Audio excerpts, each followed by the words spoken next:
অসময়ের দুঃখ ও খারাপ সময়ের নিয়ে কিছু কথা। মানুষ যখন অতি দুঃখে কষ্টে বিপদে থাকে তখন বোঝা যায় কে আপন কে পর। সেই সময়টায় আপন কেউই থাকে না, শুধু থাকেন একজন আল্লাহ তাআলা।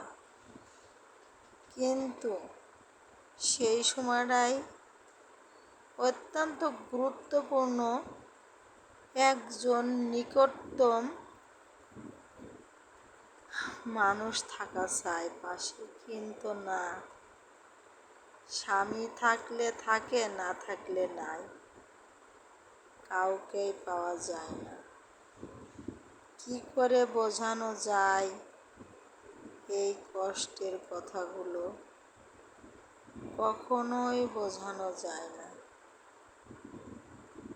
এই দুঃখের দিনগুলি আমি বলি যে আল্লাহ তাআলা কারোর জীবনে এইভাবে দিও না।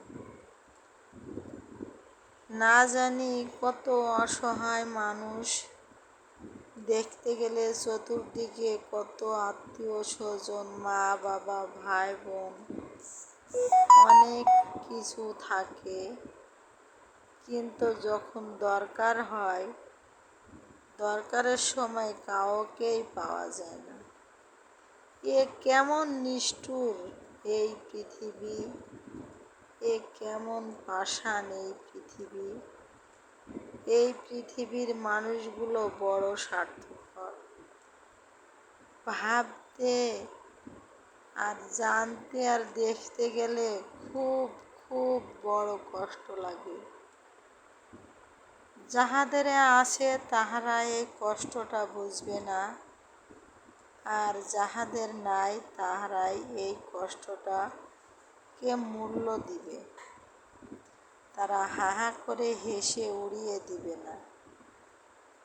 আর যাদের সুখ আছে, চতুর্দিকে আত্মীয় স্বজন, মা বাবা, ভাই বোন দেখভাল করার আছে, তারা দুঃখ, এই অবঞ্চনা, কষ্টকে কিছুই মনে করবে না। কি করে ভাববো এই দিনগুলি যেন কারোর জীবনে না আসে, আর আল্লাহ তাআলা যেন সবার পাশে থাকেন। আল্লাহকে এই শুকরিয়া আদায় করে আল্লাহর কাছে